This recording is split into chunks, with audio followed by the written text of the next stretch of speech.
Hello students, I welcome you on your very own YouTube channel Manoj Jahangir classes. बात कर रहे हैं TR, AR, MR, total revenue, average revenue और marginal revenue की when AR और price is not constant. देखिए, एक वीडियो जो पिछले वाला वीडियो हमने बनाया था, उसमें आपको हमने बताया था कि पीसीएम में ऐसा होता है और यहाँ पर अगर इस तरीके की चीजें होती हैं तो ये हम बात कर रहे हैं इम्परफेक्ट मार्केट की।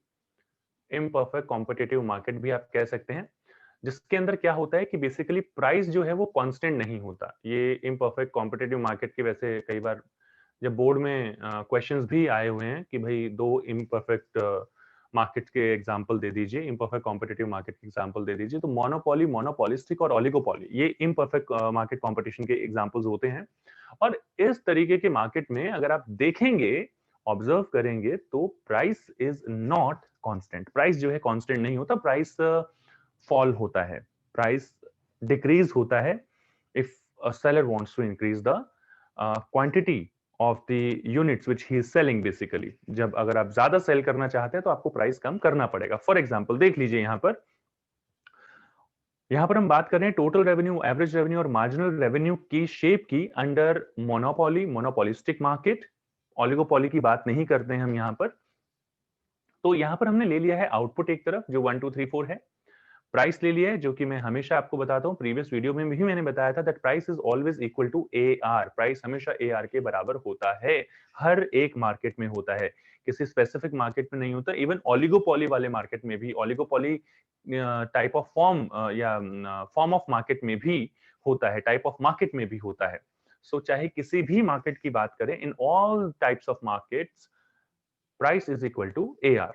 अब प्राइस क्या है आप देखिए, पहले 10 है, ठीक है, 9.5 है, ठीक है, 9 है और 8.5 है, यानी कि जो प्राइस है वो फॉल होता जा रहा है। और देखिए नेचुरल सी चीज है, आप देखेंगे कि अगर कोई producer, if a producer wants to sell more and more units of a commodity, then he has to reduce the price। अपना प्राइस कम करना पड़ता है, कम करना पड़ेगा उसको। तो रियलिस्टिक मार्केट है ये जो इम्परफेक्ट मार्केट्स होते हैं एज कंपेयर टू पीसीएम। और मोनोपोलिस्टिक जो है वो तो सबसे ज्यादा रियल मार्केट होता है। मोनोपोल यहाँ पर अगर हम बात करें तो टोटल रेवेन्यू की बात कर लेते हैं, दोनों ही मार्केट की बात कर रहे हैं। तो total revenue as you all know, A R into quantity. 10 रुपए में अगर आपने एक यूनिट बेची तो 10 रुपीज आपका टोटल रेवेन्यू आया। 9.5 इंटू टू, 2 यूनिट बेची आपने यहाँ पर तो 19 रुपीज आ गए। फिर आपने 3 यूनिट्स अगर आप बेच दी 9 रुपए के हिसाब से, यानी प्राइस डिक्रीज होता जा रहा है, और तो 27 आ गया। 8.4 यूनिट्स, 8.5 पर आपने 4 यूनिट्स बेची तो 34 आ गया। तो इस तरीके से आपका टोटल रेवेन्यू आ रहा है। ऑब्जर्व करने वाली चीज क्या है, यहाँ पर शेप की हम बात बाद में करेंगे, पहले हम ये टेबल की बात कर लेते हैं। मार्जिनल रेवेन्यू कैसे निकालते हैं मैंने आपको पहले ही बताया था। ऊपर रेवेन्यू 0 है तो 10 माइनस 0, ठीक है जी, 10 आ गया है, यहाँ पर शो भी हो रखा है। 19, 19 में से ऊपर वाली value of M R, sorry of T R निकाल दीजिए, यानी कि इस तरीके से बता रहा हूं मैं आपको। Let me erase it first of all, फिर मैं थोड़ा सा और डिटेल में आपको ये सारी चीजें बताता हूं, तो आप मेरे ख्याल से अच्छे तरीके से इसको समझ पाएंगे और जो हमारा ऑब्जेक्टिव भी है। तो आपने क्या किया, 19 में से 10 को लेस कर दीजिए और 9 आ गया। 19 को 27 में से लेस कर दिया, 8 आ गया। 34 माइनस 27, इस तरीके से लेस करते जाइए, 7 आ जाएगा। पिछले वीडियो में बताया था मैंने आपको कि एमआर के जो है बेसिकली दो फॉर्मूला होते हैं। MR of nth unit is equal to TR of n minus TR of n minus 1, and another formula is delta TR, यानी कि change in TR divide by delta quantity. दोनों में से किसी भी फॉर्मूला से आप वैल्यूज निकालिए, दोनों से आंसर आपका सेम आने वाला है। एक बार शेप्स ऑब्जर्व कर लेते हैं। अगर आप बात करें टोटल रेवेन्यू की, तो टोटल रेवेन्यू की शेप कुछ ऐसी होती है, इस तरीके से। और अगर हम बात करें एमआर की, तो यहाँ पर जो एमआर होता है वो आपका इस तरीके से डाउनवर्ड होता है, और एआर भी आपका डाउनवर्ड स्लोपिंग ही होता है यहाँ पर। तो इस तरीके की शेप होती है बेसिकली। लेबलिंग वगैरह मैं यहाँ पर नहीं कर रहा हूँ क्योंकि अभी नेक्स्ट स्लाइड में हम इन्हीं सारी चीजों की बात करेंगे। जब तक हम नेक्स्ट स्लाइड पर जाते हैं, अगर आपने चैनल को सब्सक्राइब नहीं किया है, सब्सक्राइब कर दीजिए, लाइक कर दीजिए वीडियो को। अगर इस तरीके के वीडियोस देखना आपको अच्छा लगता है, ये कुछ हमने भाई ज्यादा ही स्क्रॉल कर दिया है, कोई बात नहीं, वापस आ जाते हैं भाई। तो यहाँ पर दिस इज द शेप। ये शायद पूरा स्लाइड जो है यहाँ पर अभी अपीयर नहीं हो रहा है या नहीं हो पा रहा है, जिसकी वजह से ये अप एंड डाउन हो रहा है। कोई प्रॉब्लम वाली बात नहीं है। हम लोग यहाँ पर आ जाते हैं जी। नहीं, इसको मेरे ख्याल से हमें थोड़ी मेहनत करनी पड़ेगी इसको लाने के लिए। Let me bring it on screen. ये शेप है एवरेज रेवेन्यू, और ये भाई एवरेज रेवेन्यू और मार्जिनल रेवेन्यू की, ये लीजिए। आई थिंक इससे ज्यादा हमने कुछ चेंजेस किए तो that could lead to us in a problem.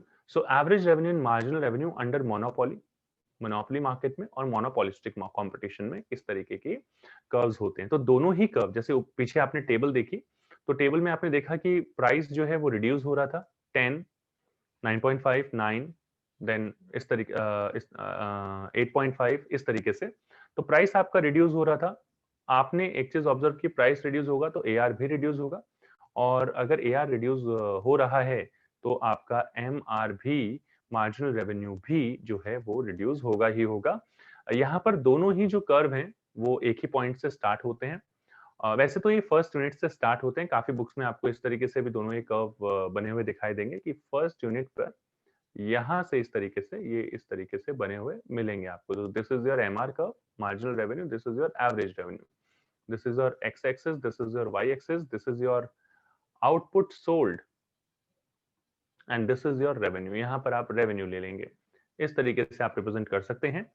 और यहाँ पर देखिए कि आपका जो मार्जिनल रेवेन्यू है that is decreasing, that is falling, fall होते जाता है। AR can never be negative, AR कभी भी आपका नेगेटिव नहीं हो सकता है। और आउटपुट सोल्ड ले लिया है, रेवेन्यू ले लिया है, एमआर के बारे में बता दिया है, एआर के बारे में बता दिया है। बट एक चीज मैं और बताना चाहूंगा कि अगर आप मोनोपोली की बात करते हैं जब भी, तो ये जो दोनों कर्व होते हैं इनके स्लोप में फर्क होता है थोड़ा सा। ये इस तरीके से एमआर आ गया और ये आपका एआर आ गया। ऐसा क्यों होता है? एक वैसे मैं इसके ऊपर एक डेडिकेटेड वीडियो भी बनाऊंगा आप लोगों के लिए, सो दैट आप समझ सके, क्योंकि it's a very good question. Exam में अगर आपका क्वेश्चन आता है तो मतलब ये होता है कि ये आपको पता होना चाहिए। It's a nice question, it's a very good question I should say. X axis, y axis, x axis, y axis, origin, origin, यहाँ पर आ जाएगी क्वांटिटी सोल्ड या आउटपुट, क्यू एस लिख देता हूं मैं। और यहाँ पर है आपका रेवेन्यू, कौन सा रेवेन्यू, जो भी आप रेवेन्यू शो कर रहे हैं वो यहाँ पर आ जाएगा। यहाँ पर देखिए ये जो एमआर है यहाँ पर, ये बहुत ज्यादा स्टीपर है, अगर आप देख पा रहे हैं। तो ये जो स्टीपनेस है यहाँ पर, ये इसलिए आती है क्योंकि यहाँ पर लैक ऑफ सब्स्टिट्यूट्स होते हैं। मोनोपोली मार्केट में सब्स्टिट्यूट्स अवेलेबल नहीं होते, तो बिकॉज ऑफ दैट जो इलास्टिसिटी होती है वो कम होती है। तो ईडी जो होती है यहाँ पर आप ये कह सकते हैं लेस देन 1 होती है, और यहाँ पर जो ईडी होती है वो मोर देन 1 होती है, because of availability of substitutes. इस मार्केट में, मोनोपोलिस्टिक मार्केट में सब्स्टिट्यूट्स अवेलेबल होते हैं, हालांकि शेप दोनों की एक जैसी होती है, डाउनवर्ड स्लोपिंग ही होती है, बट इनकी स्लोप में डिफरेंस होता है, इनके स्लोप में फर्क होता है। तो क्यों होता है वो भी मैंने आपको बता दिया है, शेप कैसी होती है वो भी मैंने आपको बता दिया है। और इवन अगर हम बात करें कि तीनों ही मार्केट्स की कलेक्टिवली, अगर हम रेवेन्यू कर्व्स की बात करें, तो ये चीज मेरे ख्याल से आपको कंपैरिजन जब हम करते हैं तो और अच्छे तरीके से समझ में आता है, और काफी आप आइडिया ले सकते हैं एक अच्छा खासा। तो यहाँ पर producers revenue curve, obviously producer का ही रेवेन्यू कर्व होता है, कंज्यूमर का तो नहीं होगा। तो प्रोड्यूसर्स रेवेन्यू कर्व या रेवेन्यू कर्व या demand curve under different markets, अलग अलग मार्केट में बताया हुआ है। तो परफेक्ट कंपटीशन मार्केट में आपको पता है ये आपका एआर आ गया, डिमांड कर्व हमेशा एआर के बराबर होता है। मोनोपोलिस्टिक कंपटीशन, तो उसको हमने एमसी लिखा है यहाँ पर, ये डिमांड कर्व यानी कि एआर कह सकते हैं इसे, और ये डीएम यानी कि मोनोपोली, यहाँ पर सारा इंडिकेट करके भी दिया हुआ है आपको, मोनोपोलिस्टिक कंपटीशन, उसको हमने एमसी लिखा है।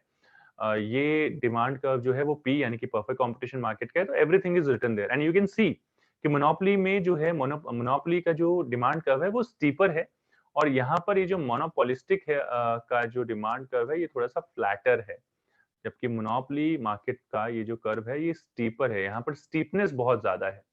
आप देखते हैं यहाँ पर, अगर आप देखेंगे तो इस तरीके से ये स्टीपनेस ज्यादा है, जबकि दूसरे मार्केट में ये स्टीपनेस थोड़ी ये इस तरीके से आया हुआ है। So you can compare the diagrams here. Firms demand curve is perfectly elastic under perfect competition, perfectly elastic है, ईडी इज इक्वल टू, यहाँ पर कह सकते हैं elasticity is infinity. It is relatively less elastic under monopoly, monopoly में less elastic होता है, और मोर इलास्टिक अंडर मोनोपोलिस्टिक कंपटीशन। ऐसा आप मोनोपोली में कहूं और मोनोपोलिस्टिक में कहूं तो ये अवेलेबिलिटी ऑफ सब्स्टिट्यूट्स की वजह से होता है।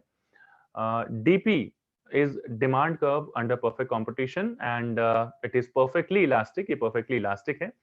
DM is demand curve under monopoly, और अगर मैं इसकी बात करूं तो मोनोपोली के अंदर जो है इट इज लेस इलास्टिक आप कह सकते हैं, जो मैंने ऊपर आपको एक्सप्लेन भी कर दिया है। और यहाँ पर जो आपका एडी होता है, AD is basically more than one. Curve जो होता है वो बहुत ज्यादा स्टीपर होता है as compared to the AR curve of monopolistic competition, इस तरीके से आप बता सकते हैं। और अगर मैं मोनोपोलिस्टिक कंपटीशन की बात करूं तो यहाँ पर ऑलरेडी दिया हुआ है कि यहाँ पर जो इसका डिमांड कर्व होता है ये ज्यादा इलास्टिक होता है। अब भाई यहाँ पर बात कर लेते हैं कि देखिए, मैं शेप्स तो सारे ऑलमोस्ट डायग्राम्स की यहाँ पर मतलब सारे मार्केट फॉर्म्स में शेप्स बता चुका हूँ आपको। बट अगर आपको और भी वीडियोस इस तरीके के देखने हैं, माइक्रो के, स्टैट्स के, 11th 12th 9th 10th, मतलब हर एक क्लास के वीडियोस 9 टू 12th यहाँ पर अवेलेबल हैं। मोस्ट इंपॉर्टेंट क्वेश्चंस के वीडियोस भी अवेलेबल हैं। मैं एंड स्क्रीन यानी कि इस वीडियो के एंड में डाल दूंगा, तो वो वहां पर जाके आप उनको देख सकते हैं अगर आपको मोस्ट इंपॉर्टेंट क्वेश्चंस की रिक्वायरमेंट है।